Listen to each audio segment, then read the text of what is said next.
तो नमस्कार, आप सभी का स्वागत आपके अपने YouTube channel RNS education news में। दोस्तों गुड मॉर्निंग, सुप्रभात। तो इस वीडियो में बात करने वाले हैं, ये जो खबर है हालांकि आप लोगों के लिए बहुत बुरा खबर हो सकता है, लेकिन राजस्थान चिकित्सा विभाग की जिस तरीके से 8 भर्तियाँ निकाली गई और 8 की 8 भर्तियों में जिस तरीके की लूप होल्स छोड़े गए या फिर संबंधित जो अभ्यर्थी हैं वो किसी न किसी तरीके से इन भर्तियों को अटकाना चाहते हैं, और उसी को लेकर के अपडेट है दोस्तों। हाईकोर्ट ने फार्मासिस्ट भर्ती की रोक लगा दी है। अंतरिम सूची यानी कि अंतरिम रोक लगाई गई है चयन सूची जारी करने के लिए। क्या मामला है, और स्पष्ट तौर पर मैं ये कहना चाहता हूँ, ये जो मामला है बिल्कुल भी टेढ़ा नहीं है, बिल्कुल साफ सरल और स्पष्ट है।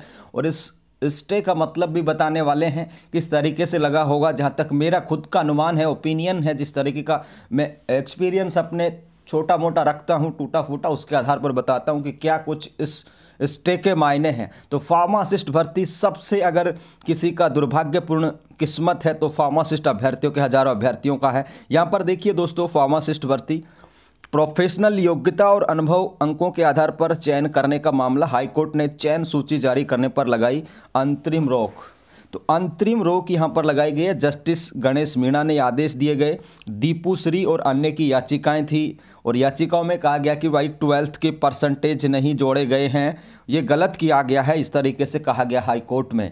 तो दोस्तों जो जज साहब थे गणेश मीणा जी, इन्होंने स्टे कर दिया है चयन सूची जारी करने पर। पूरी खबर भी आप लोगों को आज के समाचार पत्र की भी दिखा देता हूं। देखिए, ये फार्मासिस्ट भर्ती की चयन सूची जारी करने पर रोक, ये यहां पर देखिए अंतिम चयन सूची जारी करने पर रोक लगा दी है। साथ ही राज्य सरकार को 16 जनवरी तक जवाब पेश करने को लिखा। जबरदस्त टाइम दिया है साथियों, 16 जनवरी तक।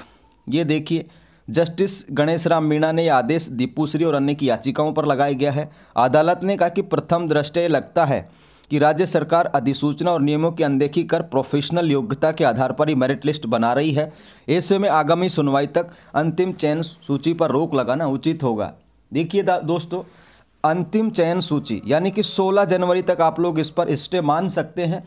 एक और बात, 16 जनवरी तक वैसे भी कुछ नहीं होना था, इसलिए मेरी नज़र में ये स्टे बिल्कुल जीरो है। हालांकि कोर्ट की तरफ से है तो मानना तो पड़ेगा कि स्टे है, लेकिन 16 जनवरी तक स्टे है। अब 16 जनवरी को जब विभाग पेश कर देगा, प्रथम दृष्टया इस चीज़ को समझने की आवश्यकता यहाँ पर यह भी है। प्रथम दृष्टया यानी कि जिस तरीके से कोर्ट में कोई भी याचिकाएँ जाती हैं, तो यो याचिकाकर्ताओं के जो एडवोकेट्स होते हैं, वकील होते हैं, वो अपनी तरफ से पेश करते हैं जिरह, ठीक है, अपनी तरफ से कुछ एविडेंस बताते हैं, सबूत बताते हैं, ठीक है, पक्ष में तर्क वितर्क करते हैं। और पहली नज़र में इनको ये लगा जज साहब को कि यार ये गलत है, ऐसा मुझे लगता है, तो उन्होंने इस पर स्टे कर दिया कि भाई 16 जनवरी तक आप लोग सूची जारी नहीं कर सकते।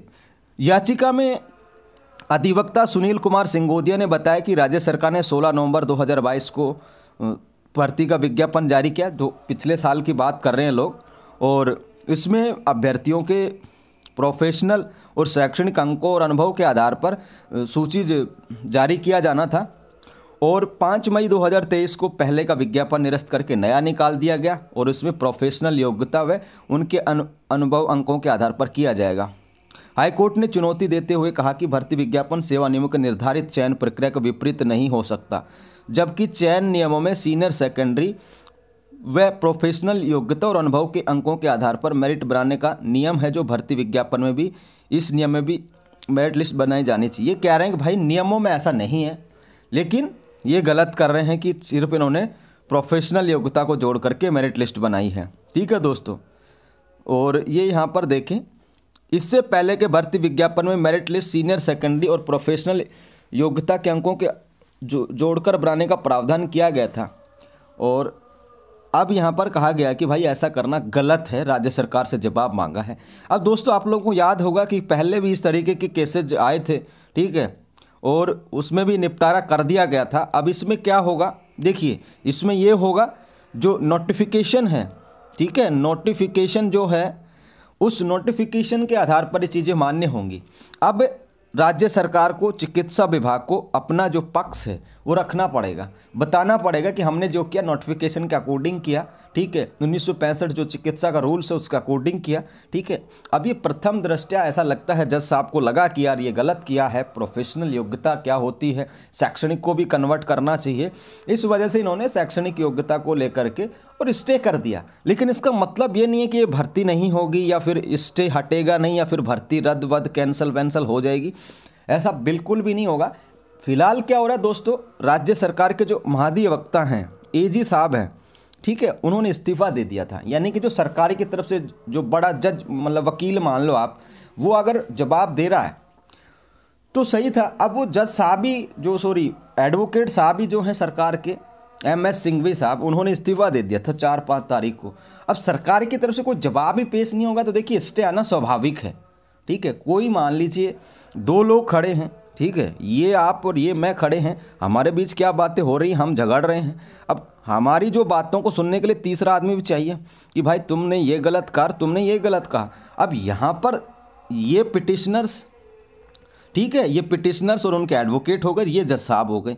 अब इन दोनों ने जो भी तर्क वितर्क बातें की, तीसरा कोई था ही नहीं जवाब देने के लिए, ठीक है। अब जब तीसरा नहीं था तो वो कहेंगे कि भाई ऐसे तो आएगा नहीं, हम स्टे कर देते हैं, अब भागे दौड़े आएंगे। तो इन्होंने स्टे कर दिया इस बात को। अब मेन बात ये है कि आप लोगों की जो लिस्ट है, लिस्ट आप लोगों की फार्मेसी के आधार पर ही बनेगी और फार्मेसी के आधार पर ये पूरी होगी, ठीक है। स्टे आ गया कोई बात नहीं है, 16 जनवरी तक वैसे भी कुछ नहीं होना था, ठीक है, 16 जनवरी को जवाब दे देंगे। अब आप लोगों को क्या करना होगा वो देख लीजिए कि अब जो स्टे आया है इस पर चिकित्सा विभाग पर जो है थोड़ा सा दबाव बनाने की आवश्यकता है कि वो इसमें जवाब पेश करें। ऐसे चीज़ें नहीं बदलती हैं जब DV वेरिफिकेशन लिस्ट आ चुकी हो और नोटिफिकेशन बिल्कुल सही है, नोटिफिकेशन के अकॉर्डिंग। हालांकि दोस्तों शैक्षणिक योग्यता जोड़ी जानी चाहिए थी, लेकिन जब इतने महत्वपूर्ण स्टेज पर भर्ती पहुंच गई है तो अब वो चीज़ें मायने नहीं रखती हैं, ठीक है। नोटिफिकेशन बिल्कुल सही है और नोटिफिकेशन को आधार मानेगा। लेकिन सरकार की तरफ से अब जवाब तो देखेंगे जज साहब कि भाई सरकार क्या कह रही है इस मसले पर। इन्होंने तो एडवोकेट्स की सुनी, जो याचिकाकर्ता थे, पिटिशनर्स थे, उनकी बात को सुना और उनकी बात को सुनने के बाद स्टे कर दिया। लेकिन अब सरकार इसके बारे में क्या कहेगी, भाई हमने ये किया जो सही था या हमने ये किया जो सही था। जो भी चीज़ें होंगी वो अब पेश कर दी जाएंगी। लेकिन घबराना नहीं है, चिंता नहीं करना किसी को कि भाई फार्मासिस्ट अब नहीं होगी, क्योंकि इस खबर को देखने के बाद बहुत सारे लोग जो हैं अब ये चीज़ें चलाने लगेंगे जो भर्तियों को नहीं चाहते हैं और आप लोगों को डराने लगेंगे कि भाई ये हो गया, ये हो गया, वो हो गया। लेकिन दोस्तों RNS एजुकेशन न्यूज आपको कह रहा है बिल्कुल भी घबराने की आवश्यकता नहीं है, ठीक है। 16 जनवरी अब मलमास का महीना लगने वाला है 15 तारीख से, ठीक है। नया शुभारंभ होगा संक्रांति के बाद और आप लोगों का मलमास भी हट जाएगा, ठीक है ना। जैसे मांगलिक कार्य नहीं होते हैं मल के महीने में, सब जानते होंगे, ग्रामीण परिवेश से हैं। तो 16 जनवरी को सूर्योदय आपको होगा, 16 जनवरी को जवाब पेश कर दिया जाएगा। आप लोग ये ध्यान रखें कि भाई 16 जनवरी को ही चिकित्सा विभाग जो है अब नाटक ना करे और 16 जनवरी को जो है बेहतर ढंग से जो है जवाब पेश कर दे। 16 की नहीं है कि 16 तारीख को जाके मुंह लटका के फिर मांग ले और 10 दिन दो, तो फिर ये तुम्हारे लिए चीज़ें ना थोड़ी डिले होती चली जाएंगी। अब आपको सिर्फ इतना ध्यान रखना है कि थोड़ा सा दबाव बनाने की आवश्यकता है कि वो 16 जनवरी से पहले ही अपना जवाब पेश कर दें ताकि 16 को स्टे वगैरह हट जाए। और साथ ही 31 जनवरी से पहले तो वैसे भी कुछ नहीं होना था, इसलिए 16 तारीख तक स्टे रहेगा। तो आप लोगों को बिल्कुल बेफिक्र रहना है, कोई दिक्कत नहीं है, ठीक है। ये जानकारी थी आप सभी के लिए। बाकी दोस्तों फिलहाल इस वीडियो में इतना ही। जय हिंद, जय भारत।